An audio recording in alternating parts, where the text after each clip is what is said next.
हम एक नई सीरीज को स्टार्ट करने वाले हैं जिसका नाम आपने सुना ही होगा, जिसका नाम है Solo Leveling the most popular anime, जिसको हम आज से एक्सप्लेन करने वाले हैं। तो आइए वीडियो को स्टार्ट करते हैं। साउथ कोरिया सियोल के हमारे हीरो का नाम है संजय वू, जो एक ई रैंक का हंटर है। जो ई रैंक जो कि एक सबसे कमजोर रैंक माने जाते हैं, यानी कि हमारा हीरो सबसे कमजोर हंटर है। हमारे हीरो एक बस से उतरते हुए और कहता है कि मैं सबसे कमजोर हूँ, हालांकि मैं खुद को भी बहुत ज्यादा शर्मिंदा हूँ कि ये अपने की एक हंटर कहते हुए शर्मा रही है, क्योंकि मैं बहुत ही ज्यादा कमजोर हूँ और हम मेरे पास कोई भी रीजनरेशन एबिलिटी भी नहीं है। और मैं जितनी बार भी डंजन के अंदर जाता हूँ, मैं उतनी बार ही डंजन के अंदर से जख्मी होकर आता हूँ। कई बार तो मैं मरते मरते हुए बचा हूँ। और एक हंटर का काम है अपनी जिंदगी को खतरे में डालना, खतरे में लगा देना, लेकिन मैं फिर भी इस काम को करता हूँ क्योंकि मुझे ये काम पसंद नहीं है, बल्कि क्योंकि मुझे पैसों की जरूरत है। संजय वो एक कंस्ट्रक्शन साइट के उस तरफ जा रहा होता है जहाँ पर एक पोर्टल ओपन हुआ होता है और वो पोर्टल के जरिए होते हुए एक डंजन में जा सकते हैं। संजीनू एक हंटर गिल्ड्स के साथ काम करता है। संजीनू कहता है कि मैंने अपनी हंटिंग से मुझे जितने भी ज़्यादा पैसे मिलते हैं, उनसे मैं अपनी बड़ी मुश्किल से अपनी माँ की बीमारी के हॉस्पिटल के बिल अदा कर पाता हूँ। और मेरी नॉर्मल सी ज़िंदगी के पास कोई टैलेंट नहीं है और मुझे जॉब भी नहीं मिलती है, इसीलिए मुझे हंटर बनना पड़ा। और कंस्ट्रक्शन साइड का सीन दिखाया जाता है और वहाँ पर एक पर्सन कॉफी पी रहा होता है और वहीं पर उसी का दोस्त भी काफी पीते हुए आता है। और पहले वाला पर्सन कहता है, बैग तुम्हें तो काफी अरसे बाद आए हो, वापस आए हो, तुमने तो अंडर गिल्स को छोड़ दिया था, इसीलिए तुम्हारे। और वो बाप उससे कहता है कि असलियत में मेरी बीवी प्रेग्नेंट है, हमारे यहाँ पर दूसरा बच्चा होने वाला है, इसीलिए मुझे पैसों की जरूरत है। और दोस्त उससे कहता है कि ज़्यादा पैसे कमाने के लिए डंजन के अंदर जाकर हंटिंग करने से ज़्यादा आसान कोई काम नहीं है। बॉस उससे कहता है कि लेकिन मुझे बहुत ज़्यादा परेशानी होगी, क्योंकि मैं काफ़ी अरसे से डंजन के अंदर नहीं गया हूँ, पता नहीं कि मेरी स्किल काम भी नहीं करेगी, मैं कहीं पीछे ना रह जाऊँ। वहीं पर काफ़ी पीने वाला पीछे की तरफ देखता है तो वहाँ पर संजीनू आ रहा होता है और वो उसे कहता है कि तुम्हारी शुक्रिया आने के लिए, जबकि काफ़ी बाकी के सारे हंटर भी संजीव को देखकर काफ़ी ज़्यादा खुश हो रहे होते हैं और वे कहते हैं तुमको यहाँ पर देखकर आज हमें बहुत ही ज़्यादा खुशी हो रही है। चलो लड़के काफ़ी इतनी वाली पर्सन। संजीव ये कहता है कि क्या तुम मुझे खाने खाते हो? ये संजीव उसके कहता है कि मैं खा लिया हूँ, और इसके बाद वो फिर आगे जाते हुए शुक्रिया कहता है। उस पर्सन से पूछता है कि ये लड़का कौन है। ये तो बहुत ही ज़्यादा एक्सपीरियंस हंटर है, जो कि सारे लोग इसके बारे में देखकर खुश हो रहे हैं। और वो उस पर्सन को सुनकर काफ़ी ज़्यादा मुस्कुरा रहा होता है और वो बाप से कहता है कि क्या तुम्हें नहीं पता है कि जब तुम छोड़कर चले गए तो ये यहाँ पर ये लड़का आया था, इसका नाम निकनेम बताऊं तो तुम भी मुस्कुराना स्टार्ट कर दोगे। ये इसका निकनेम है दुनिया का सबसे कमजोर हंटर, क्योंकि ये यहाँ पर जितने भी हंटर्स हैं उनमें से सबसे ज़्यादा कमजोर है। वैसे तो ये रैंक है, लेकिन जितने जी बार भी ये डंजन के अंदर गया है, यही रैंक के मोस्टर से भी मार खाकर वापस आया है। बाप कहता है कि ये अब हमारी बातें सुन सकता है और वो बहुत ही ज्यादा करीब है। संजय वो उनकी बातों को सुन लेता है और वो कहता है कि मैंने तो इन लोगों की बातें सुन भी ली है, लेकिन अब क्या कर सकता हूँ, मैं तो सबसे ज्यादा कमजोर हूँ। संजय सीधा ही कॉफी वाले के पास चला जाता है और उससे कहता है कि मुझे एक कॉफी मिल सकती है, और वो उससे कहता है कि आज कॉफी खत्म हो गई है। संजय काफ़ी ज़्यादा उदास हो जाता है और कहता है कि आज मेरी दिन दिन काफ़ी ज़्यादा ख़राब है, आज मुझे कॉफ़ी भी नहीं मिली है। इसी वक्त एक लड़की वहाँ पर जूही होती है, वो संजीनू के ऊपर चिल्लाना स्टार्ट कर देती है, तुम फिर से घायल होकर वापस आए हो।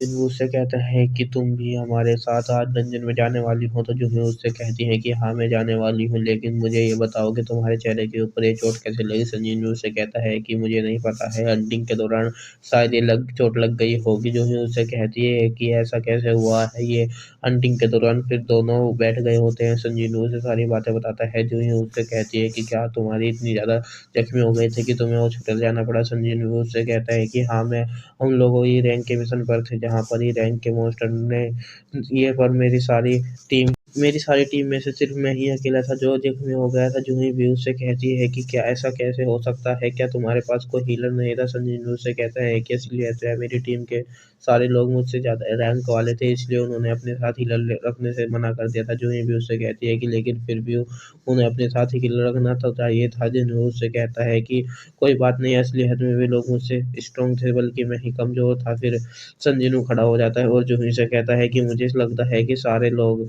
डंजन के सामने वाले गेट के ऊपर चले गए होंगे। चलो हमें भी चलना चाहिए और हम देखते हैं कि पोर्टल के सामने सारे लोग इकट्ठा हो गए होते हैं। उनकी टीम को जो लीडर लीड कर रहा होता है उसका नाम मिस्टर सॉन्ग होता है और वो मिस्टर सॉन्ग उनसे कहता है कि मुझे नहीं पता है कि मुझे ये सब कुछ कहना चाहिए मैं कि ये क्वालिफाई भी हूँ या नहीं, लेकिन इस रेड में मैं तुम्हारा कैप्टन हूँ और लीडर की तौर पर मैं तुम्हें लीड करूँगा। और सब लोग उसकी बात ये सुनकर मान जाते हैं। काफ़ी पीने वाला शख्स कहता है कि मिस्टर सॉन्ग आपकी रैंक हम में से सबसे ज़्यादा हाई है, इसीलिए आप हमारी लीडर बन सकते हैं और हमें इससे कोई भी मसला नहीं है। बाकी के सारे लोग भी ये बात मान जाते हैं और वो कहता है कि ठीक है, आज आप आप ही हमारे टीम के लीडर बनेंगे। संजीव वो हंसते हुए मिस्टर सॉन्ग से कहता है कि लंदन में हमारा भी ख्याल रखिएगा। मिस्टर सॉन्ग इन सब से कहते हैं कि चलो फिर अंदर चलते हैं और साथ ही संजीव से कहता है कि प्लीज जख्मी मत होना और हमारे पीछे पीछे ही रहना है। और संजीव पोर्टल के अंदर आते हुए इस बारे में सोच रहा होता है कि आज मुझे अपना बेस्ट देना होगा क्योंकि मुझे काफी ज्यादा पैसों की जरूरत है। पूरी टीम के अंदर चलते ही जाने के बाद काफी बार देने वाला शख्स बाहर खड़ा होता है और उसके बाद दूसरा शख्स आता है और कहता है कि तुम क्या सोच रहे हो। पहले वाला शख्स कहता है कि आज मैं एक्शन रीनू को लेकर थोड़ा सा परेशान हूँ क्योंकि आज मैंने उसे कॉफी भी नहीं दी है। उससे पूछता है कि वो तो इस ग्रुप का सबसे वीकेस्ट हंटर है। इस डंजन का लेवल क्या है। दूसरा पर्सन उसे कहता है कि इस डंजन का लेवल सी है और उस वजह से हमें दिखाया जाता है। मैंने कभी भी संजीव को डंजन से बाहर जख्मी हुए तो नहीं देखा है। संजीव को हमेशा डंजन से बाहर जख्मी आते हुए देखा है। मैंने सी रैंक की डंजन का दिखाया जाता है जो कि जो ही संजीव को जख्मी को हील कर रही होती है क्योंकि संजीव फिर से जख्मी हो जाता है और जो ही उससे कहती है कि हर बार तुम ऐसे जख्मी हो जाते हो, क्या जरूरत है, अगर तुम्हें ये इतनी मुश्किल है तो तुम ये काम क्यों नहीं छोड़ते हो। जबकि वहीं पर बाकी टीम मेंबर्स उन मॉन्स्टर को हरा रहे होते हैं। जो ही वो उन सब की तरफ को देखती है और कहती है कि मुझे लगता है कि सारे मॉन्स्टर मर चुके होंगे और मुझे लगता है कि अब ये रेड खत्म होने वाली है। ये वे सारे लोग अपने अपने मॉन्स्टर को मारने के बाद इकट्ठे हो जाते हैं और अपनी अपनी तारीफ कर रहे होते हैं। जो ही वो संजीव से पूछ रही होती है क्या तुम्हारा कोई रीजन है, तुम्हें इस हंटर के काम को छोड़ देना चाहिए। और संजीव हंसते हुए बोलता है कि सिर्फ मैं मजे के लिए काम करता हूँ, अगर मैं इसे छोड़ दूंगा तो मैं मर ही जाऊंगा। वो अंदर से सोच रहा होता है कि जूही को मैं अपने पर्सनल लीजन नहीं बता सकता हूँ वरना मैं अपनी ही नज़रों में शर्मिंदा हो जाऊंगा। चिल्लाते हुए जूही उससे कहती है तुम हंसना बंद करो वरना तुम्हारे जख्म खुल जाएंगे। मिस्टर सॉन्ग के हाथों में एक मैजिकल कोर होता है जबकि सी रैंक के मॉन्स्टर को हराने के बाद ये कोर नहीं मिलता है। सी रैंक का कोर होता है वो हजारों में बिकता है। संजीवनी के लिए तो सी रैंक के कोर मॉन्स्टर को हराना बहुत ही ज्यादा मुश्किल है। संजीवनी के हाथ में एक ही रैंक का कोर होता है। संजीवनी कहता है कि इतनी ज्यादा जख्मी होने के बाद भी सिर्फ मुझे एक ही रैंक का कोर मिला है जिसके बाद मुझे पैसों की जरूरत नहीं है और हर रोज मैं अपनी जान को जोखिम में डालता हूँ और फिर एक हासिल करता हूँ। ये तो बहुत ही ज्यादा कम है। उसी वक्त उसकी टीम का मेंबर उसे कहता है कि यहाँ पर आओ, यहाँ पर एक और रास्ता है और डंजन के अंदर और रास्ता है जिसको देखकर उसके सामने जाकर खड़े हो जाते हैं। मिस्टर सॉन्ग उन सब से कहते हैं कि ये तो एक डबल एयर इंजन है, मैंने आज से पहले इसके बारे में सुना है लेकिन आज मैं इसे पहली बार देख रहा हूँ। मिस्टर सॉन्ग उन सब के अपने हाथ में एक फायरबॉल बनाते हुए उस केव के अंदर फेंक देते हैं जिसकी रोशनी होते हुए और वो उस केव में काफी ज्यादा लंबी होती है। मिस्टर सॉन्ग सारी टीम से कहते हैं कि मेरी बात को ध्यान से सुनो, इस डंजन के दरवाजे का बंद नहीं हुआ है क्योंकि इसका पोस्ट मास्टर अभी तक जिंदा है। पर मुझे लगता है कि शायद वो इस गेम के अंदर होगा। वैसे ही हमें अपने गिल्ड से राब्ता करना चाहिए और वह अपने ऑर्डर का इंतजार करना चाहिए। लेकिन अगर यहाँ पर हाई रैंक के हंटर आ गए तो मुझे हमें तो बहुत ही ज़्यादा नुकसान हो जाएगा क्योंकि ना हम लोग खुद ही जाकर इसके बॉस को हरा डाले जो कि बहुत ही ज़्यादा मुश्क खतरनाक होने वाला है। क्यों ना हम लोग इस परेशानी को वोट करके हासिल कर जो भी रिजल्ट होगा उसके ऊपर कोई भी पैसे कंप्लेन नहीं करेगा। और अगर वापस जाना होगा तो वापस जाएंगे, अगर अंदर जाना होगा तो अंदर जाएंगे। काफी ज्यादा लोग जाने के लिए कहते हैं जबकि कुछ लोग बाहर जाने के लिए कहते हैं। उनकी टीम में केवल 17 लोग होते हैं जिनमें से 8 लोग तो अंदर जाने के लिए कहते हैं और जिनमें से 8 लोग बाहर जाने के लिए कहते हैं। उनमें से जूही भी शामिल होती है। जूही भी अंदर जाने से मना कर देती है और लास्ट में संजीनू बचता है। मिस्टर सॉन्ग संजीनू से कहते हैं कि अब बताओ कि तुम्हें अंदर जाना है या बाहर जाना है, तुम्हारे बताने के ऊपर डिपेंड करता है कि हम अंदर जाएंगे या बाहर जाएंगे।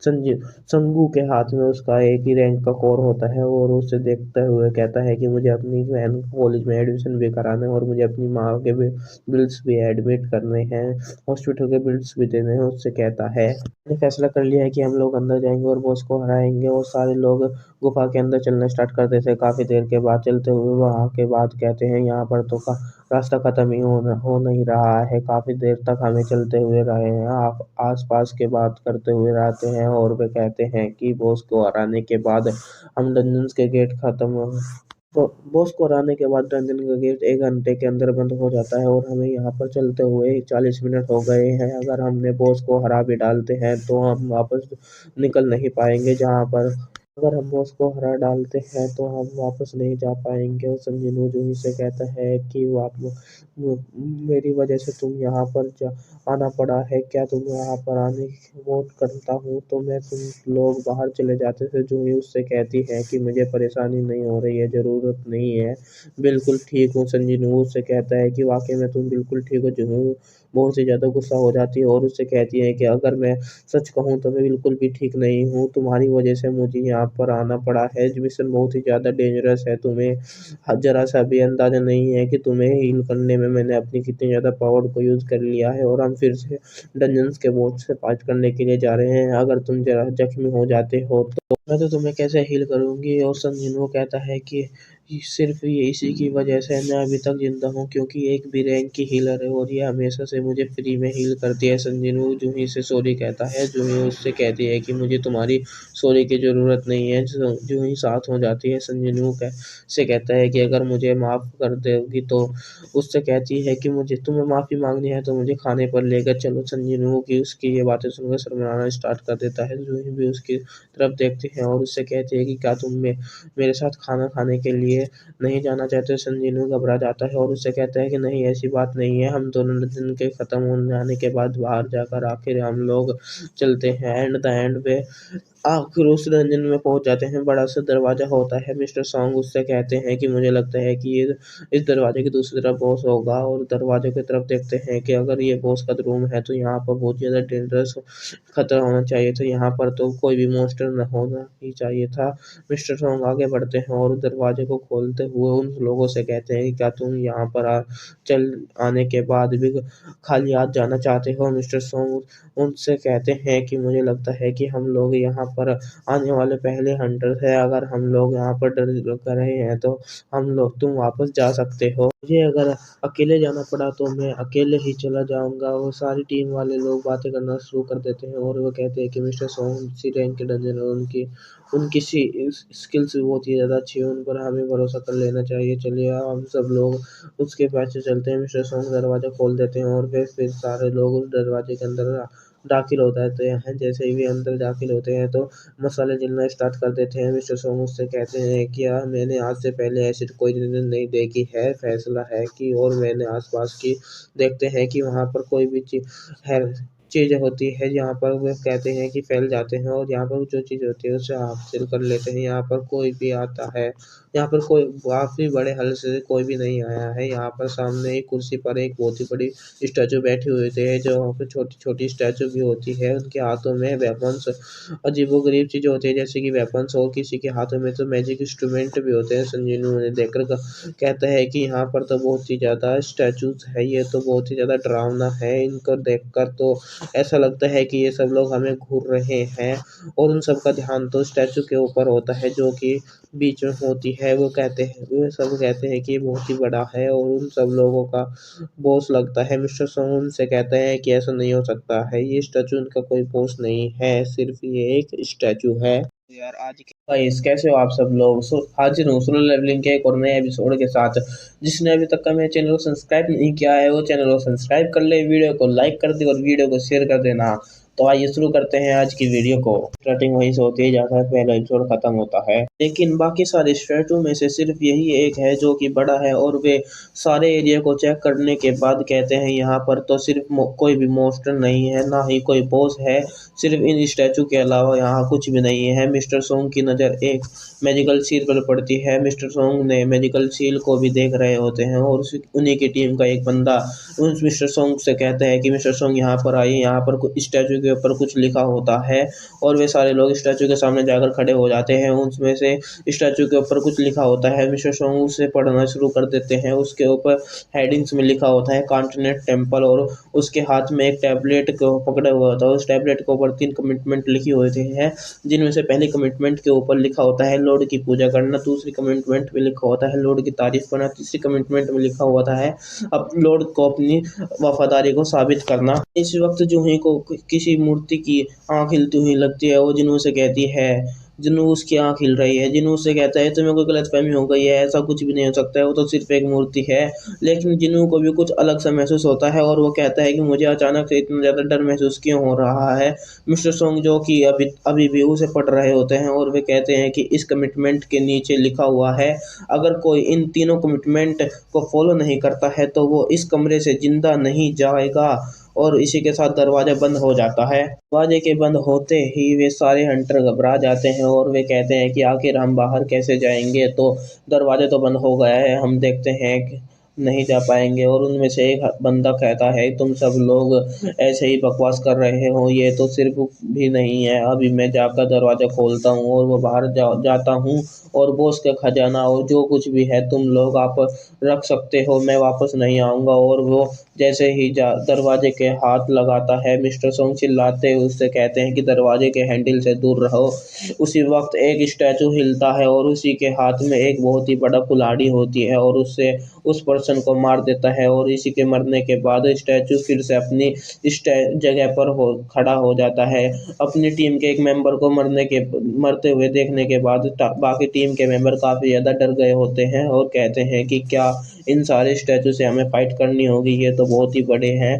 जूही और जिन्नू भी बहुत ही ज़्यादा घबरा जाते हैं और जूही जिन्नू से कहती है कि अगर वो ये स्टैचू हिल सकता है तो इसका मतलब यही है कि बॉस का स्टैचू मैंने अभी देखा था, वो उसकी आंखें वाकई में ही हिल रही थी। और जिन्नू कहता है कि आज से पहले इतनी ज़्यादा मैं काफ़ी आज ये पहली बार नहीं है जब मैंने अपने आप को मौत के इतने ज़्यादा करीब महसूस किया है।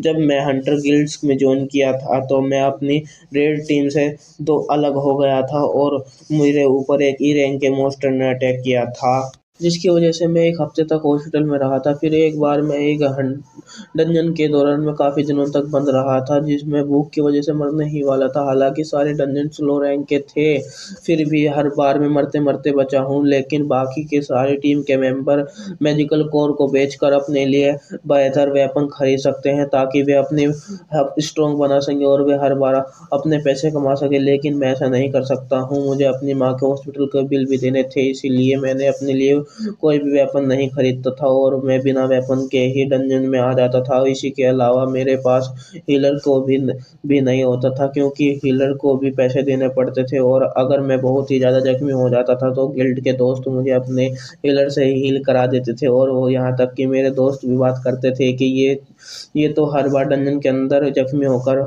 बाहर निकलता है और वह हीलर के ऊपर बोझ बढ़ जाता है। और फिर वे सब लोग मुझे दुनिया का वीकेस्ट हंटर कहना शुरू कर दिया था। हर बार डंजन में जाता हूँ और जख्मी होकर वापस आता हूँ क्योंकि मैं सबसे ज़्यादा वीक हूँ। हालांकि मैं एक हंटर के लिए बिल्कुल भी यूजलेस हूँ। ये सारी बातें करने के बाद हमारी स्टोरी फिर से प्रेजेंट में आ जाती है। जैसे ही सन जिनू उस बॉस की स्टैचू की आंखों की तरफ देखता है, उसे उसकी आंखें चमकती हुई रहती है। सन जिनू जल्दी से चिल्लाकर अपनी टीम वालों से कहता है, जल्दी से नीचे झुक जाओ। उनमें से आधे लोग नीचे झुक जाते हैं और आधे लोग खड़े रहते हैं और स्टैचू की आंखों से लेजर निकलती है जो कि सामने ही अटैक कर देता है, जिसकी वजह से जितने लोग खड़े होते हैं वे सारे के सारे लोग मर जाते हैं। जबकि मिस्टर सोंग का हाथ भी कट जाता है और बाग किम से कहता है कि क्या तुम बिल्कुल ठीक हो। किंग उससे कहता है कि हाँ बिल्कुल मैं ठीक हूँ।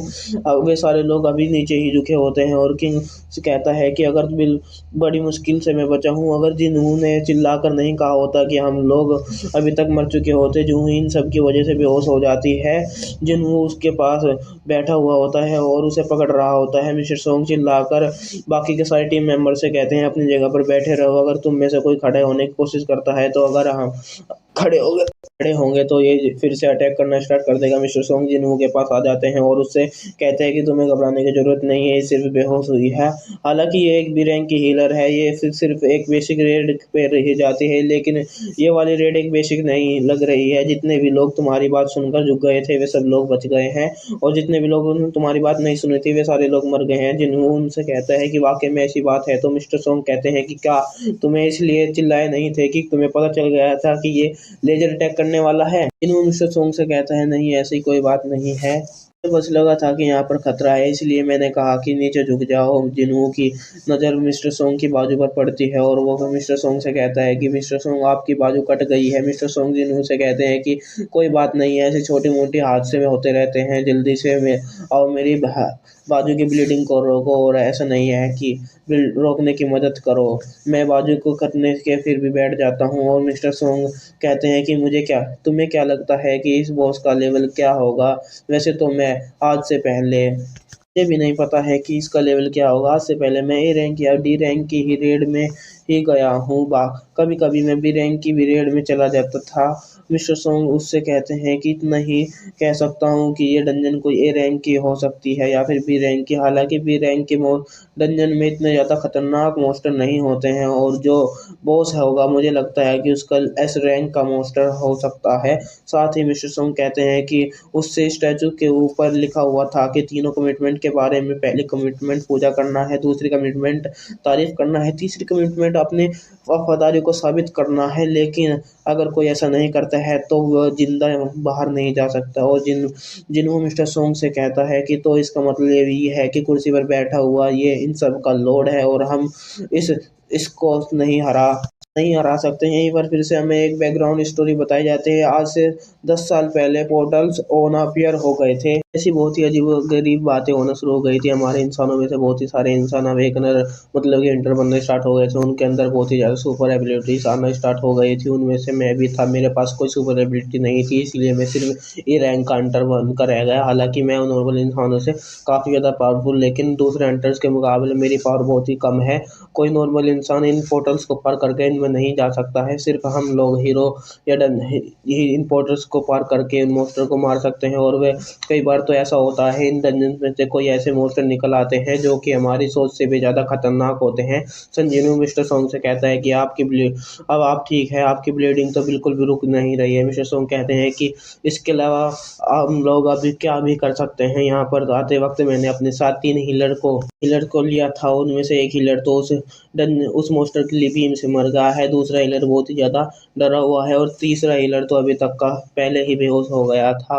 और मिस्टर सोंग से कहते हैं कि मुझे लगता है कि हमें यहीं पर बैठे रहना चाहिए जब तक कि सिचुएशन ठीक नहीं हो जाती है, और वे जैसे ही हम लोग यहाँ मौका मिलेगा हम यहाँ से भाग जाएंगे। और सारी टीम के मेंबर बैठे हुए होते हैं और कहते हैं कि हमारे साथ ऐसा क्यों हो रहा है, ये तो सिर्फ एक सी रैंक की डंजन है, यहाँ पर इतने ज़्यादा पावरफुल मॉन्स्टर कैसे हो सकते हैं। संजीव भी सोच रहा होता है कि अगर हम यहीं पर खड़े रहें तो हम बच पाएंगे। अगर हम यहाँ से भाग जाते हैं तो दरवाजे पर खड़े रहने वाले सभी मॉन्स्टर हमें यहीं पर मार डालेंगे। मुझे नहीं लगता है कि ये स्टैचू हमें यहाँ से निकलने देंगे। और इसी वक्त उनकी टीम में से एक बंदा खड़ा होता है और जाते हुए कहता है कि मैं यहाँ से ऐसे नहीं मर सकता हूँ, मुझे यहाँ से वापस जाना होगा। मैंने इतनी बड़ी मुश्किल से बड़ी गिल्ड्स के ज्वाइन किया था और अब मैं अभी यहाँ पर मरना नहीं सकता हूँ। उसकी स्पेशल पावर ये होती है कि वो अपनी बॉडीज़ के ऊपर जोर डाल के अपनी स्पीड को बहुत ही आगे बढ़ा सकता है। मिस्टर सोंग चिल्लाकर उससे कहते हैं कि तुम क्या करने की कोशिश कर रहे हो, मैंने तुम्हें ये नहीं कहा है कि मिस्टर सोंग कहते हैं मुझे नहीं पता है कि इसे जरा सी भी परवाह है, और वो अपनी स्पीड बहुत ही ज़्यादा तेज है। वो स्टैचू को पकड़ने से पहले ही मैं बाहर निकल जाऊंगा। और वो अपने स्टैचू लेकर एक जोरदार जंप लगाता है और वो अपनी स्पीड के साथ दरवाजे की तरफ जा रहा होता है। जैसे ही वो दरवाजे के पास हो जाता है उसी वक्त बड़े वाला स्टैचू अपनी लेजर से अटैक करता है और उसके पाँव के अलावा और कुछ भी नहीं बचता है। ये देखकर बाकी के सारे हंटर्स काफ़ी ज़्यादा घबरा जाते हैं और वे चिल्लाना शुरू कर देते हैं। जिन्हों भी कहता है ये स्टैचू तो हमें जब चाहे हमें मार सकते हैं। और मिस्टर सोंग कहते हैं कि इसीलिए तो हमें कीड़े की तरह मार कर जब चाहे आसानी से मार सकते हैं। मिस्टर सोंग कहते हैं कि अगर ये हमें मारना चाहे तो अब हमें सभी के एक साथ मार सकते हैं। जिन्हों उससे पूछता है कि तो फिर ये लोग हमें मार क्यों नहीं देते। मिस्टर सोंग कहते हैं मुझे नहीं पता है, हालांकि ये स्टैचू हमें सबको चाहे मार सकते हैं लेकिन ये हम पर अटैक नहीं कर रहे हैं, बल्कि मॉन्स्टर तो हमें देखते ही अटैक करना शुरू कर देते हैं। मॉन्स्टर की तरह ये अटैक नहीं कर रहे हैं लेकिन लोगों को सोचे समझे प्लान की तरह काम कर रहे हैं। जैसे कि वो दरवाजे पर खड़ा हुआ मॉन्स्टर, वो जैसे ही कोई पर्सन दरवाजे को छूता है तो उनके ऊपर अटैक करता है, जबकि ये बड़े वाला स्टैचू जब हम कोई हरकत करते हैं तो ये अटैक करता है। मुझे लगता है कि ये एक पेटेंट में का अटैक कर रहे हैं। पेटेंट का नाम सुनते ही सन जिनवू समझ जाता है और वो कहता है यहाँ पर चल रहा है। सन जिनवू उनसे कहता है कि मुझे लगता है कि इस कमरे के अंदर एक अलग ही रूल चल रहा है और इस रूल को हमें फॉलो करना होगा। मिस्टर सोंग जिनवू की नज़र उस कमिटमेंट के ऊपर पड़ती है। जिनवू सोंग से कहता है उन तीनों कमिटमेंट में क्या लिखा हुआ था, उनमें से पहली कमिटमेंट में कौन सी। मिस्टर सोंग उनसे कहते हैं कि पहली कमिटमेंट में लीडर की पूजा करना था। सन जिनवू बड़ी स्टैचू की तरफ वो देखता है और कहता है कि मुझे लगता है कि ये बड़ा स्टैचू इन सभी का लॉर्ड है।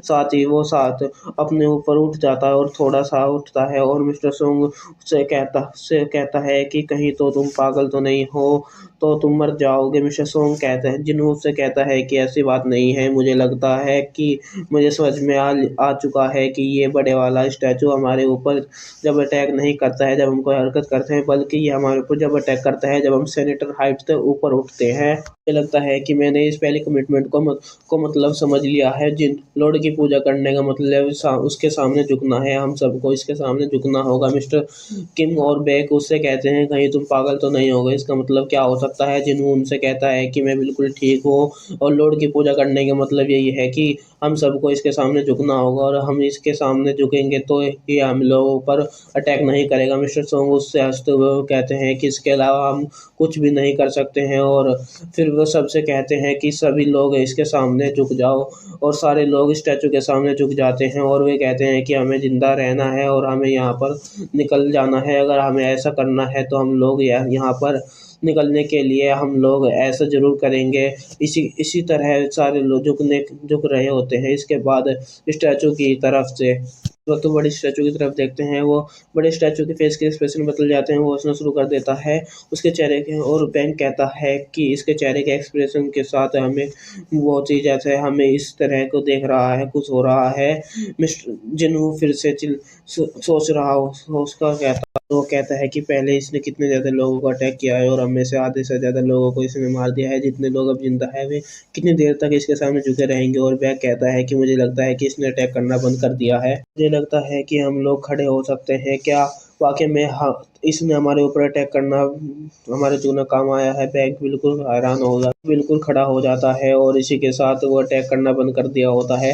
देखते हैं कि लोग भी खड़े हो जाते हैं, फिर सारे हंटर खड़े हो जाते हैं और वे कहते हैं कि ये वाकई में इसने हमारे ऊपर अटैक करना बंद कर दिया है। इसका मतलब यही है कि सारे निकल सकते हैं, हम यहाँ से निकल सकते हैं। संजीव कहता है कि हम लोग अपनी अब इससे नहीं है। वाकई में इसी वक्त स्टैचू अपनी कुर्सी से उठकर खड़ा हो जाता है और ये देखकर वे सारे हंटर काफ़ी ज़्यादा घबरा जाते हैं और वे कहते हैं कहीं ये हमारे से फाइट करने वाला तो नहीं है। मिस्टर सोंग चिल्लाकर संजीव से कहते हैं कि अब बताओ संजीव हमें क्या करना है और क्या तुम्हारे पास कोई और प्लान है। संजीव मिस्टर सोंग से कहता है कि मुझे नहीं पता है कि अब हमें क्या करना है, मुझे नहीं पता है कि अब यहाँ पर क्या होने वाला है। और इसी वक्त वो बड़ा स्टैचू अपने पैरों को उठाता है और वो उन हंटर को मारने की कोशिश कर रहा होता है। वे सारे हंटर उसके पाँव के नीचे से दूर जा रहे होते हैं। मिस्टर सोंग उनसे चिल्लाते हुए कहता है कि मैंने पहले ही कहा था कि इस रूम के अंदर अपने ही रूल चलते हैं।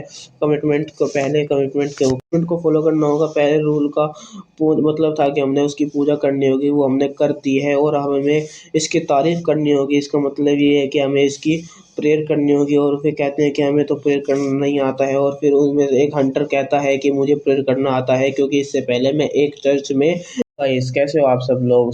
हाजिर हूँ सोलो लेवलिंग के एक और नए एपिसोड के साथ।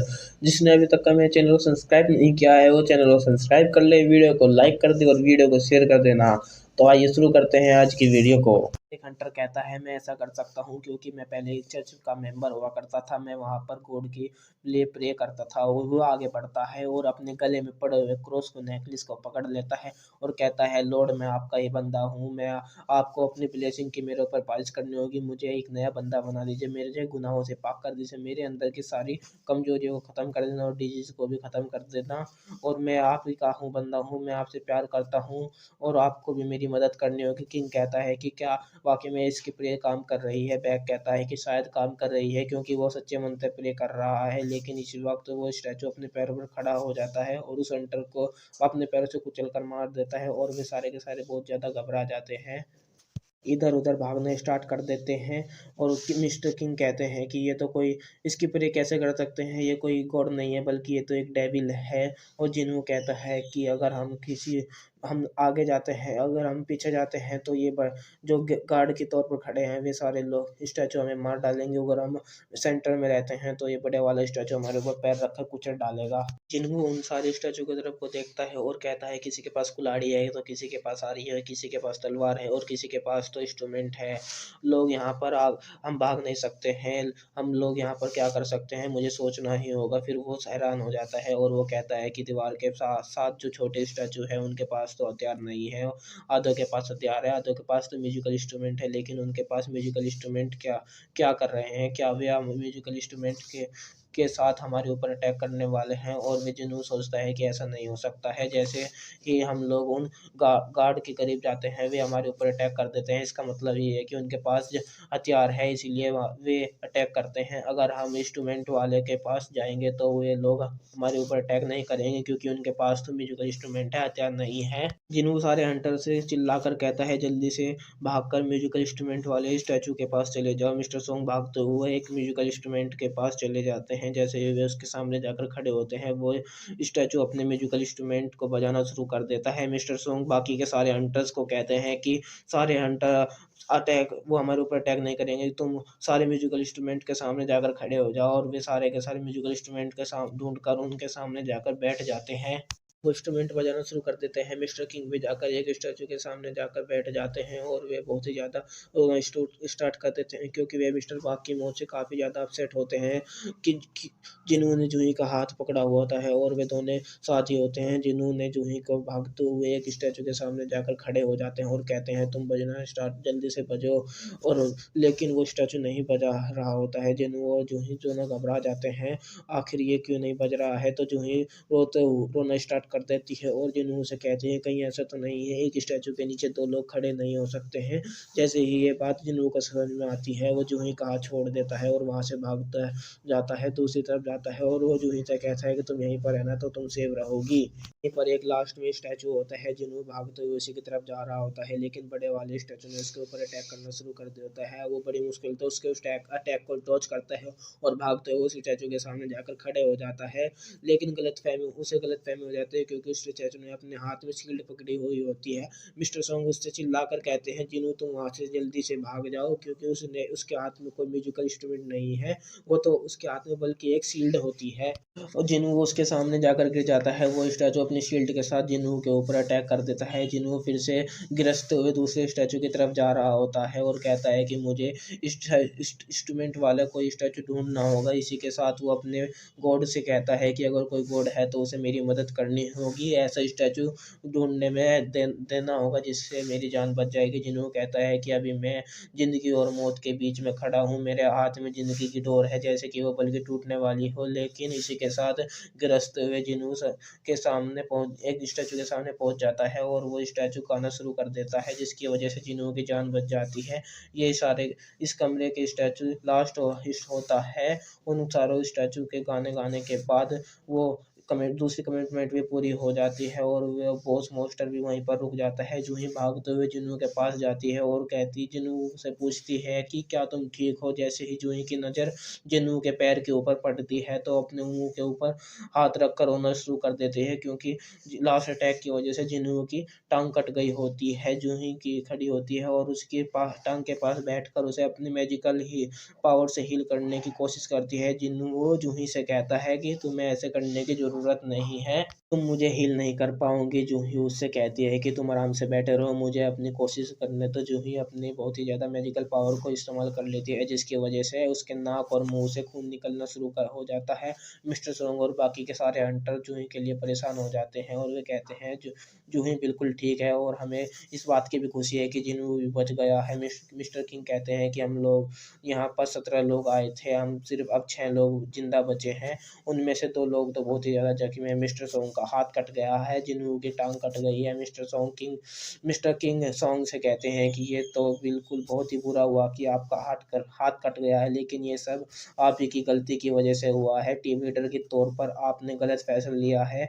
हम सब लोगों को यहाँ पर लेकर आए हो, यहाँ से बाहर निकलते ही आपको सजा दी जाएगी। इसी वक्त वो बड़े वाला स्टैचू हिलना शुरू कर देता है और वो अपने हाथ को ऊपर हिलाता है, इशारा करता है। जमीन में से एक पत्थर का निकलता है और वो टेबल सेक्रीफाइस के लिए होती है, जिसे अल्टर भी कहते हैं। वे सारे अल्टर इसे देखकर बहुत ही ज़्यादा हैरान हो जाते हैं और कहते हैं कि अब इसका क्या मतलब है। मिस्टर किंग कहते हैं कि इसका क्या मतलब है कि जिन्हों उनसे कहता है कि इसे एक अल्टर भी कहते हैं, इसका यहाँ पर हमें अपना सेक्रीफाइस रखना होगा। वे लोग जिन्हों से पूछते हैं कि अब सेक्रीफाइस का क्या मतलब है और वो इनसे बताता है। पुराने वक्त में लोग ऐसा क्या कर सकते थे, अपने अल्टर के ऊपर अपने सेक्रीफाइस को पेश किया करते थे, जो गोल्ड के लिए होता था। वहाँ पर वे अपने खून को या फिर वहाँ पर जानवर की बलि दी जाती थी या फिर किसी कुंवारी लड़की की बलि दी जाती थी। और इस डंजन का तीसरा कमिटमेंट ये है कि तुम्हें अपनी फेथ को साबित करना होगा। जिनमें उनसे कहता है कि हमारा लास्ट स्टेप होगा कि अगर हम लोग इसे पार कर सकते हैं तो हम लोगों को यहाँ से बाहर जा पाएंगे। मिस्टर कॉन्ग जल्दी से अपनी तलवार को बाहर निकाल लेते हैं और कहते हैं कि चाहे मैं कितना ही बेवकूफ़ क्यों ना हूँ, लेकिन मुझे समझ में आ गया है कि यहाँ पर चल क्या रहा है। मिस्टर किंग मिस्टर सॉन्ग से कहते हैं कि मुझे लगता है कि शायद हमें यहाँ पर सिर्फ किसी और की बलि चढ़ानी चाहिए। साथ ही वो अपनी तलवार को मिस्टर सॉन्ग के गले के ऊपर रख लेता है और कहता है कि ये सब कुछ आप ही के गलत फैसले की वजह से हुआ है। यहाँ पर सिर्फ आप ही की बलि देनी चाहिए और आप ही की गलत फैसले की वजह से हम मेरा दोस्त मारा गया है और उसकी प्रेग्नेंट बेबी थी। वो अपनी फैमिली के लिए यहाँ पर आया था और जबकि 10 हंटर भी मारे गए हैं और हमारी टीम के लीडर के तौर पर तो आप इतना ही हमारी जिम्मेदारी लेनी ही होगी। जल्दी करो और इसे अपने साबित करना होगा। जिन्हों मिस्टर किम से कहता है कि तुम बिल्कुल ठीक नहीं कर रहे हो। किंग कहता है कि तुम अपनी बकवास बंद करो, मुझे यहाँ पर मरना नहीं है। मिस्टर सॉन्ग कहते हैं कि तुम ये बिल्कुल ठीक कर रहे हो, मुझे तुम सबकी जिम्मेदारी लेनी होगी। तुम अपनी तलवार को हटा सकते हो, मैं अपनी मर्जी से अब करना चाहूँगा। तुम सब लोगों के लिए मैं अपनी बलि ज़रूर दूँगा। जिन्हों चिल्लाते हुए कहता है कि ये सब कुछ मिस्टर सोंग की गलती नहीं है, हम लोगों ने यहाँ पर आने के लिए वोट किया था, इसके बाद हम सब लोग यहाँ पर आए हैं। मिस्टर सोंग चलते हुए सीधे उस अल्टर पत्थर के ऊपर चले जाते हैं। जैसे ही वे अल्टर के पास जाते हैं, खड़े हो जाते हैं, उसके एक रेड कलर के फायर जल जाते हैं। मिस्टर किंग कहते हैं कि इसका क्या क्या होने वाला है। मिस्टर सोंग कहते हैं कि जिन्हों से कहते हैं कि यहाँ पर अब क्या होगा, मुझे क्या करना होगा। जिन्हों सोच रहा शुरू कर देता है। उसके वहाँ पर जाने से एक रेड कलर की फायर जलती है, तो इसका मतलब यही है कि इसे कोई सेक्रीफाइस नहीं चाहिए। साथ ही वे हंटर से कहता है कि क्या कोई मेरी मदद करेगा, मुझे भी उस हंटर के ऊपर जाना है। तो 2 हंटर आगे बढ़ते हैं और जिन्हों को पकड़ लेते हैं, उसे उठाते हुए उसे सहारा देते हैं। और तुम्हारे मतलब यही है कि जिन्हों से कहता है कि मुझे भी वहाँ पर लेकर जाओ और मुझे लगता है कि हमें वहाँ पर कोई नुकसान नहीं होगा। जैसे ही वो तीनों उस अल्टर के ऊपर जा पहुँचते हैं, तो वहाँ पर 3 और फायर जल जाती है। जिन्हों उनसे मिस्टर सोंग से कहता है कि अगर हम लोग यहीं पर अल्टर पर खड़े रहे तो क्या कोई दूसरे लोग हमें बचाने के लिए आएंगे। मिस्टर सोंग उनसे कहता है कि मुझे नहीं पता है कि वैसे भी इस डंजन के पोर्टल को ओपन हुए 1 हफ्ता हो चुका है, क्योंकि ये सिर्फ एक डी रैंक की डंजन है। इसीलिए बहुत सारे हंटर यहाँ पर आना नहीं चाहेंगे, क्योंकि यहाँ पर इतना ज़्यादा फ़ायदा नहीं होता है, क्योंकि यहाँ के मॉन्स्टर बिल्कुल ही कमज़ोर होते हैं। साथ ही जिन्हों एक बैकग्राउंड स्टोरी बताता है, जैसे कि हमारी दुनिया में एक पोर्टल ओपन होता है, उसका 7 दिन का टाइम होता है, उसका दरवाजे मुकम्मल तौर पर खुल जाता है और उनके मॉन्स्टर सारी दुनिया में आ जाते हैं। और हंटर्स के रेड्स का यही मकसद होता है कि 7 दिनों के अंदर अंदर उन सारे मॉन्स्टर को मारना होता है, उनके बॉस को भी मारना होता है, ताकि इस पोर्टल को मुकम्मल तौर पर बंद कर सकते हैं। जैसे ही बॉस मर जाता है तो पोर्टल बंद हो जाता है। जिन्हों कहता है कि अगर हमने इस मॉन्स्टर को यहाँ पर नहीं रोका तो ये पूरी, इसका मतलब यही है कि सारी दुनिया के बाहर चले जाएंगे। जिन्हों जूही और किंग से कहता है कि तुम्हें भी यहाँ पर आ जाना चाहिए। उससे कहता है कि यहाँ पर हम हर पर्सन के लिए एक रेड कलर की फाइल जल रही है, अगर हम लोग सारे यहाँ पर इकट्ठा नहीं होते हैं तो हमारा ट्रायल शुरू नहीं होगा। मिस्टर किंग और जूही उस अल्टर के ऊपर जाकर खड़े हो जाते हैं। जैसे ही वहाँ पर खड़े होते हैं तो दो फायर जल जाती है और फिर साथ ही एक बहुत ही बड़े दरमियान में ब्लू रंग की फायर जलना शुरू कर देती है। जैसे ही ब्लू रंग की फायर जलती है तो दरवाज़ा खुलना शुरू हो जाता है। मिस्टर किंग और किम बहुत ही ज़्यादा हैरान हो जाते हैं और वो कहता है कि दरवाज़ा अपने आप कैसे खुल रहा है, इसका मतलब हम लोग यहाँ से जा सकते हैं, यहाँ पर अब क्या होने वाला है। और वो साथ ही ब्लू रंग की फ्लेयर बुझना शुरू कर देती है और उसी के उनमें से बुझ रही होती है। स्टैचू जो कि दीवार के साथ खड़े होते हैं वे आगे बढ़ना शुरू कर देते हैं। मिस्टर सोंग जिन वो अच्छे से चिल्लाते हुए कहते हैं कि अब क्या होने वाला है, कि हमारी तरफ आ रहे हैं। एक एक करके ये ब्लू फ्लेयर भी बुझना स्टार्ट कर देती है। जैसे ही वह बड़े वाला स्टैचू उसके करीब आता शुरू हो जाता है तो वे जिन्हों से फिर से अपनी दिमाग का इस्तेमाल करता है और उनसे समझ आता है कि जितनी देर तक हम उनकी तरफ देखते हैं तो वे वहीं पर खड़े रहते हैं। जैसे ही हम लोग अपनी आंखों को बंद करते हैं या दूसरी तरफ देखते हैं तो वे आगे मूव करते हैं। जिन्हों जूही से कहता है कि तुम अपनी आंखों को बंद नहीं कर सकती है, तुम अपनी आंख खोलनी होगी। आगे बढ़ते हैं तो जिन्हों किम और जिन्हों से कहता है कि कहीं तुम ऐसा तो नहीं कह रहे हैं जैसे कि हम बचपन में गेम खेलते थे कि जैसे कि हम अपनी आंखों को बंद करते हैं तो प्लेयर अपने आंखें बंद करके आगे बढ़ जाता है। इसका मतलब यही है कि हमें अपनी आंखें बंद नहीं करनी होगी, हमें सिर्फ इन स्टैचू की तरफ देखते रहना होगा।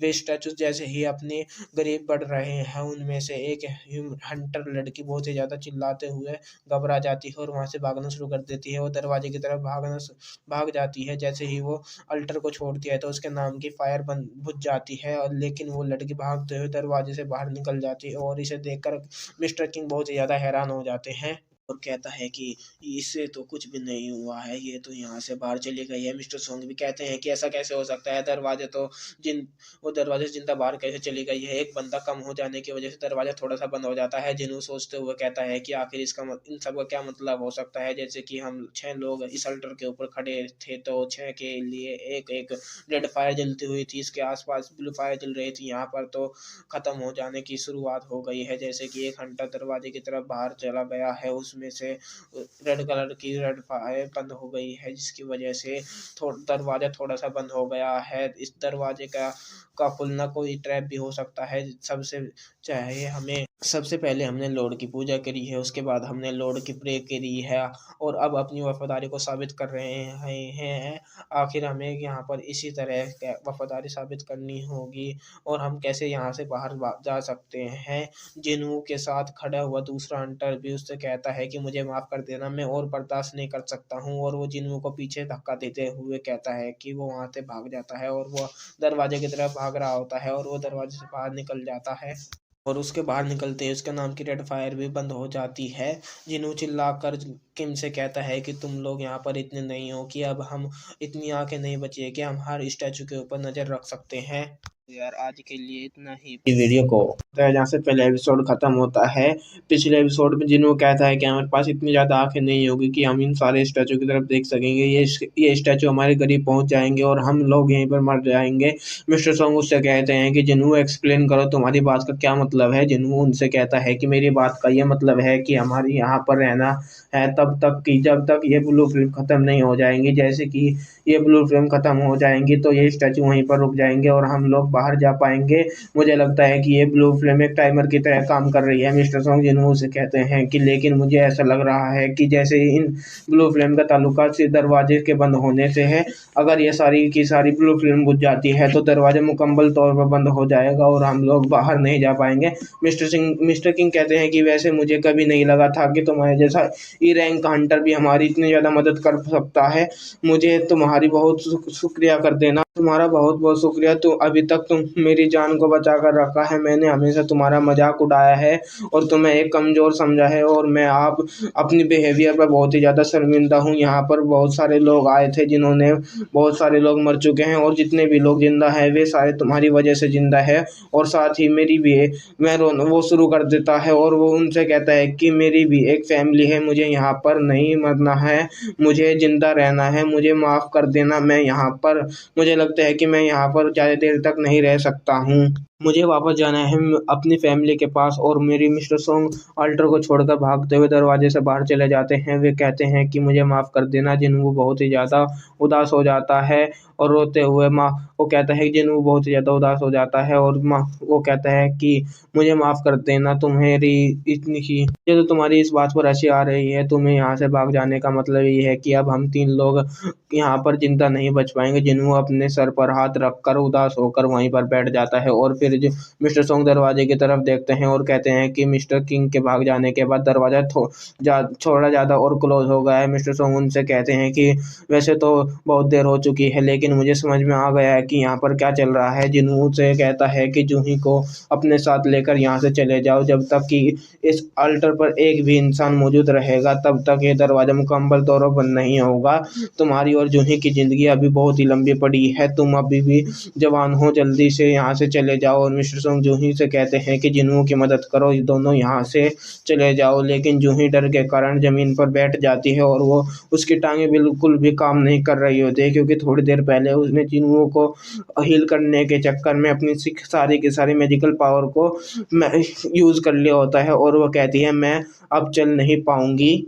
वो वहीं पर बैठकर रोना शुरू कर देती है। मिस्टर सोंग कहते हैं कि मुझे लगता है कि शायद तुमने अपनी माना की पावर को बहुत ही ज़्यादा इस्तेमाल कर लिया है। इसकी वजह से अब तुम्हारी टांगें काम नहीं कर रही है। जिन्हों मिस्टर सोंग से कहता है कि आप जूही को अपने साथ ले जाओ और मैं यहाँ से चले जाओ। वैसे भी मेरी एक टांग नहीं है, मैं चल नहीं पाऊंगा और जूही उठते उठा नहीं पाऊंगा। यहाँ से बाहर चले जाओ। ये सुनकर रुकती है जूही चिल्लाकर। जिन्हों से कहते हैं कि नहीं, मैं तुम्हारे बजाय मैं रुकती हूँ यहाँ पर। जिन्हों जूही से कहता है कि मैंने तुमसे एक वादा किया था कि मैं यहाँ से बाहर निकलने के बाद तुम्हें खाना खिलाऊंगा। साथ ही अपने जिन्हों अपने मैजिकल को से देते हुए कहता है कि तुम जाओ और खाना खा लेना, बाद में मैं तुम्हें आकर ज्वाइन कर लूंगा। अगर मैं जिंदा वापस आया तो मैं तुमसे अपने मैजिकल कोर वापस ले लूंगा और खाना भी खाऊंगा। जूही रोना शुरू कर देती है। मिस्टर सोंग उसकी गर्दन पर मारते हैं। जिन्हों से वो बेहोश हो जाती है और वे कहते हैं कि ये बच्चों वाली बातें करने का टाइम नहीं है, और साथ ही जूही को अपने कंधे के ऊपर उठा लेते हैं मिस्टर सोंग। जिन्हों मिस्टर सोंग से कहता है कि जूही का ख्याल रखना मेरे लिए। मिस्टर सोंग कहते हैं कि हाँ, मैं ज़रूर रखूंगा। जिन्हों वहीं पर उदास होकर बैठ जाता है, जबकि मिस्टर सोंग जूही को उठाकर वहां से चले जाते हैं। मिस्टर सोंग जूही को लेकर जैसे ही दरवाजे से बाहर निकलते हैं, जिन्हों कहता है कि चलो शुक्र है, बाकी सब तो यहाँ से चले गए हैं, सिर्फ मैं ही हूँ जो यहाँ पर मरने वाला हूँ। तो होता मैं इस डंजन में मरने वाला हूँ तो मैं इंश्योरेंस करवा लेना चाहिए था। और मेरी बहन और मेरी माँ का अब क्या होगा। वहीं पर आल्टर के ऊपर एक तलवार गिरी हुई होती है। जिन्हों उस तलवार को उठा लेता है और कहता है कि अब जब मैं मरने वाला हूँ तो मेरी कोशिश यही होगी कि मैं मरने से पहले एक मॉन्स्टर को तो अपने साथ ही लेकर जाऊंगा। वे सारे स्टैचू मॉन्स्टर उसके बहुत ही ज़्यादा करीब पहुंच जाते हैं। जिन्हों का ब्लड बहने की वजह से वो बेहोश होने की कगार पर होता है और उसकी आंखें बंद हो रही होती है, जिसकी वजह से वे स्टैचू और भी ज़्यादा करीब हो जाते हैं। जिन्होंने अपनी तलवार को उनके सामने करते हुए उनसे कहता है कि अटैक करो मुझ पर, मैं तो एक ना एक को ज़रूर मार कर ही जाऊंगा। लेकिन सच में वे सारे स्टैचू अब एक स्टैचू अपने भाले के साथ उस पर अटैक करता है और वो जिन्हों के बाजू में अपना भाला घोंपते हुए उसे ऊपर उठा लेता है और उस ऑल्टर के ऊपर फेंक देता है। जिन्हों खून में लथपथ ऑल्टर के पत्थर के ऊपर पड़ा हुआ होता है और वो यही कह रहा होता है, मुझे मरना नहीं है, काश मेरे पास एक और मौका होता और काश मेरे पास एक और चांस होता। मेरी भी एक फैमिली है, मुझे उनकी केयर करनी है। यहाँ पर मरना नहीं चाहता हूँ। हालांकि यहाँ पर रुकने का फैसला मेरा था, लेकिन मैं मरना नहीं चाहता हूँ। वो बड़ा सा स्टैचू फिर से उसके ऊपर अटैक करने वाला होता है। वो कहता है काश मेरे पास एक और चांस होता, मुझे अब बस एक और चांस मिल जाए, यहाँ पर मैं नहीं मरना चाहता हूँ। जैसे ही वो बड़े वाला स्टैचू उसके ऊपर अटैक करने वाला होता है, सारी की सारी ब्लू फ्लेम बुझ जाती है और उन ब्लू फ्लेम के बुझने के साथ ही वे सारे स्टैचू वहीं पर रुक जाते हैं और एक अलार्म बजने के साथ ही जिन्हों के सामने एक विंडो ओपन हो जाती है। तुमने सीक्रेट मिशन की रिक्वायरमेंट को पूरा कर लिया है। जिन्हों कहता है कि सीक्रेट मिशन क्या है, मैंने कौन सी रिक्वायरमेंट को पूरा कर लिया है। और साथ ही फिर से एक आवाज सुनाई देती है कि जो कि जिन्हों विंडो पर लिखा होता है कि वहीं उसके सामने आ रही होती है। जिन्हों कहता है कि अब इसका क्या मतलब है। वहीं पर एक और विंडो ओपन होती है जिस पर लिखा होता है कि तुमने सीक्रेट मिशन रिक्वायरमेंट को पूरा कर लिया है, अब तुम एक प्लेयर बन सकते हो। क्या तुम एक प्लेयर बनना चाहते हो? तुम्हारे पास बहुत ज़्यादा वक्त नहीं बचा है। अगर तुम मंजूर नहीं करते हो तो 0.2 सेकंड के अंदर ही तुम मर जाओगे। अगर तुम एक्सेप्ट कर लेते हो तुम एक प्लेयर बन जाओगे। और वो कहता है कि अगर मैं एक्सेप्ट कर लेता हूँ तो मुझे मरना नहीं पड़ेगा। और मुझे लगता है कि शायद यही वो सेकंड चांस है कि जिसका मुझे इंतज़ार था। मुझे मरना नहीं है, मुझे एक्सेप्ट है, मैं एक प्लेयर बनना चाहता हूँ। जिन्हों जल्दी से एक्सेप्ट कर लेता है और उसकी विंडो पर लिखा होता है कि वेलकम प्लेयर। साथ ही जिन्हों की बॉडी से रोशनी निकल रही होती है और वो सारे स्टैचू खत्म हो जाते हैं। नेक्स्ट सीन दिखाया जाता है जिन्हों की आँख, जिन्हों एक हॉस्पिटल के बेड के ऊपर बैठा हुआ होता है। जिन्हों अपने आसपास देखता है कि और वह कहता है कि क्या मैं कोई सपना देख रहा था। इसी वक्त दरवाजा खुलता है और उससे हंटर एसोसिएशन से 2 इंस्पेक्टर आए होते हैं और जिन्हों उन दोनों से पूछता है कि तुम लोग कौन हो। वे लोग उससे कहते हैं कि हमें माफ़ कर देना, हम तुम्हें डराना नहीं चाहते थे, लेकिन हम तुम्हारा इंतजार कर रहे थे क्योंकि तुम 3 दिनों से बेहोश हो रखे थे। और वो कहता है कि हम लोग कोरियन इंस्पेक्टर गिल्ड से है। और जिन्हों कहता है कि लेकिन ये इंस्पेक्टर मुझसे मिलने के लिए क्यों आए हैं। वे इंस्पेक्टर जिन्हों से बताते हैं कि तुम पिछले 3 दिन से बेहोश थे। ये उनसे पूछता है कि जूही और मिस्टर सोंग का क्या हुआ है, वे दोनों ठीक है क्या। इंस्पेक्टर कहता है कि हाँ वे दोनों ठीक है, लेकिन मिस्टर सोंग का बिल क्योंकि बाजू कट गया था इसकी वजह से मुझे नहीं लगता है कि वे अब हंटर का काम कर पाएंगे। शायद वे रिटायर हो जाएंगे। और जूही जो अभी तक हॉस्पिटल में है क्योंकि उनने अपनी मालना की पावर को बहुत ज़्यादा इस्तेमाल कर लिया था, मुझे नहीं लगता है कि वो ट्रामा से बाहर निकल पाएंगे। और साथ ही वो इंस्पेक्टर मिस्टर किंग के बारे में बताने लगते हैं। जिन्हों कहता है कि मुझे इनके बारे में रहने तो मुझे इनके बारे में नहीं जानना है। तो इंस्पेक्टर जिन्हों से कहता है वो डंजन जो कि एक डबल लेयर के डंजन थी, वहाँ पर जितने भी लोग बाहर निकले हैं उनकी टोटल संख्या 6 है। हालांकि हम सब लोग जानते हैं कि डंजन के अंदर मॉन्स्टर से हमें भी बहुत ही ज़्यादा खतरा होता है और बहुत ही सारे हंटर्स मारे भी जाते हैं। लेकिन इस तरह से इकट्ठे बहुत ही सारे हंटर्स का मरना एक अनोखी बात है। हमारे इंस्पेक्टर वाइट टाइगर गिल्ड के लोग वहाँ पर पहुंचे थे, तब तक उस पत्थर के ऊपर अकेले तुम पड़े थे। तो तुम्हारे अलावा वहाँ पर और कोई भी नहीं था, वे स्टैचू भी नहीं थे तुम्हारे अलावा। बिल्कुल वो कमरा बिल्कुल खाली था, वहाँ पर कोई भी नहीं था। जिन्हों कहता है लेकिन ऐसा कैसे हो सकता है। इंस्पेक्टर उनसे कहता है कि हाँ हमने भी यकीन नहीं किया था क्योंकि बाकी बचने वालों का भी बयान यही था कि वहाँ पर बहुत ही सारे स्टैचूज थे, उनसे हमारे ऊपर अटैक किया था। इतनी सारी लोगों की लाशें मिली थी और सारे बचने वालों का यही बयान था। एक साथ ही इस बात पर हमें यकीन करना पड़ेगा और तुम्हारे बारे में हमारा ये ख्याल है कि तुम्हें डबल अवेकनिंग मिली है। जिन्हों कहता है कि डबल अवेकनिंग का मतलब क्या है। इंस्पेक्टर कहता है कि जब हंटर को उसके स्टैट मिलते हैं तो तब जब वो एक हंटर बनता है तो उसकी पावर लेवल बढ़ जाती है, लेकिन जब वो दोबारा से हमेशा भी देखते हैं कि एक हंटर की दोबारा से अवेकनिंग होती है जैसे कि उसकी पावर पहले से बहुत ही ज़्यादा बढ़ जाती है। और हमें ऐसा इस बहुत ही ज़्यादा केस मिले हैं जैसे कि सी रैंक के हंटर को डायरेक्ट ए रैंक के ऊपर चले जाते हैं या फिर ए रैंक का अवेकनर डबल अवेकनिंग के मिलते ही एस रैंक पर पहुंच जाता है।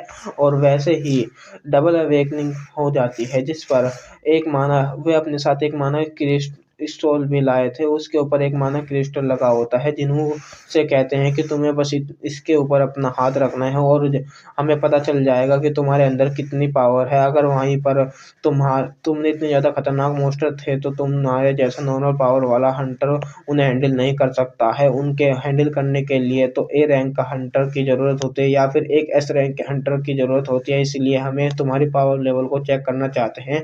हमें लगता है कि तुम्हें डबल अवेकनिंग हुई है, तुम्हें तुम्हें पहले ही बहुत ही ज़्यादा पावरफुल हो गए होगे, जिसकी वजह से तुमने उन सारे स्टैचूज़ को मार डाला होगा। जिन्हों उनसे उस क्रिस्टल के ऊपर अपना हाथ रखता है और वो इंस्पेक्टर अपने हाथ में उसके मीटर को पकड़ लेता है और वो कहता है कि देखता है कि इसके इसके पास तो पावर लेवल वो, लेकिन रीडिंग को देखकर वो बहुत ही ज़्यादा हैरान हो गया होता है और वो कहता है कि वाक़ई में ये तो एक कचरा है। ई रैंक के हंटर के पास भी नॉर्मल पावर लेवल 70 होता है और तुम्हारे पावर लेवल तो 10 है। जिन्हों इंस्पेक्टर से कहता है कि क्या हुआ है मुझे भी बताओ, मैं कितनी पावर है मुझ में। इंस्पेक्टर कहता है, हमें माफ़ कर देना, हमें शायद गलतफ़हमी हो गई थी कि हमें शायद लगा था कि तुम्हें कोई डबल अवेकनिंग मिली थी। और वो सारे कुछ भी बताए बिना वहाँ से बाहर चले जाते हैं और वे दोनों वहाँ से जाने के बाद जिन्हों कहता है कि इन लोगों को पता था कि मैं वीक हूँ, फिर भी ये यहाँ पर मेरे टेस्ट लेने के लिए क्यों आए थे।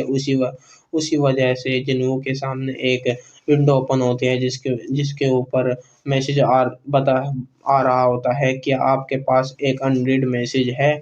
और जिन्हों कहता है कि क्या इंस्पेक्टर को ये विंडो नहीं नज़र आ रही थी कि ये सिर्फ मुझे ही नज़र आ रही है। इसकी वजह से वो अपने कंबल के अंदर से अपने पाँव को निकालता है और कहता है कि मेरे पाँव ठीक हो जुड़ गया है और मेरी बॉडी के ऊपर कोई भी जख्म नहीं है। अब तो मुझे खुद पर भी यकीन नहीं हो रहा है कि शायद वो एक सपना ही था या फिर एक रियलिटी थी। क्या मुझे उन इंस्पेक्टर को इस विंडो के बारे में बता देना चाहिए या फिर उनसे अपनी बॉडी पास्ट के वापस आने के बाद बहुत ही ज़्यादा खुश हो जाता है। बाद में ही जिन्हों के उस विंडो के ऊपर टच करता है लेकिन वो कुछ भी नहीं होता है। जिन्हों उससे कहता है कि मुझे तो लगा था कि शायद ये एक टच स्क्रीन है। उसी वक्त उसकी बहन वहाँ अंदर आ जाती है और वो कहती है कि क्या भाई ये तुम क्या कर रही हो, तुम्हारे सिर पर कोई चोट तो नहीं लगी है। कि असल में उसकी बहन को भी वो स्क्रीन नज़र नहीं आ रही होती है और उसके बाद बहन चिल्लाती है और उसके पास आ जाती है और कहती है कि मैंने तुमसे कहा था दोबारा शतरंजन में मत जाना और मैंने तुमसे कहा था कि तुम जख्मी होकर मत आया करो। मैं बहुत ही ज़्यादा परेशान हो जाती हूँ, बाकी के सारे हंटर जख्मी होकर क्यों नहीं आते हैं, सिर्फ तुम ही अकेले ऐसा ही क्यों करते हो। और वो जो कि जख्मी होकर बाहर आते हो, अगर तुमने इसी तरह से जख्मी होकर आना बंद नहीं करा तो वरना तुम ऐसा ही करोगे तो मैं अपनी स्टडी छोड़ दूंगी और मैं भी काम करना शुरू कर दूंगी। तुम्हें हमेशा मेरी स्टडीज़ के लिए ही काम करना पड़ता है। मैसेज और वो मैसेज वाली विंडो भी अभी तक उसके सामने होती है। जिन्हों अपनी बहन से कहता है कि क्या तुम्हें कोई चीज़ नज़र आ रही होती है। जिन्ना उससे कहती है कि कुछ भी नहीं नज़र आ रहा है। जिन्हों उससे कहता है कि अगर तुम्हारे पास गेम में कोई मैसेज हो तो तुम उसे कैसे पढ़ोगी। जिन्ना उससे कहती है कि मुझे लगता है कि शायद तुम्हारे सर पर कोई चोट लगी है और तुम पागल हो गए हो। वो अगर तुम्हारे पास कोई मैसेज है तो तुम्हें अपने मेल बॉक्स को ओपन कर लेना चाहिए और उसके बाद तुम्हें उस मैसेज को पढ़ सकते हो। जिन्हों उससे कहता है कि ओपन द मेल बॉक्स और वो मेल बॉक्स ओपन का हो जाता है और उसके सामने में उसके मैसेज में लिखा होता है कि तुम्हें डेली मिशन को पूरा करना होगा, जो कि अपने पावर को इंक्रीज करना होता है। जिन्हों कहता है कि अब इसका क्या मतलब हो सकता है। अच्छा ठीक है। जिन्ना उससे कहती है कि अच्छा ठीक है मैं यहाँ से जा रही हूँ और वो बाहर जा उसकी दोस्त खड़ी होती है और वो उससे कहती है चलो यहाँ से, और वे हॉस्पिटल से चले जाते हैं। यार आज के लिए इतना ही, बस अगले एपिसोड और भी ज़्यादा बेडेस होगा। अगर आपको वीडियो पसंद आई है तो जल्दी से वीडियो को लाइक करो और चैनल को सब्सक्राइब कर देना और प्यारे से कमेंट कर देना। जितनी जल्दी हो सके चैनल को वीडियो को शेयर कर देना। कल फिर मिलते हैं इस सीरीज़ के एक और बेडेस एपिसोड के साथ। तो जब तक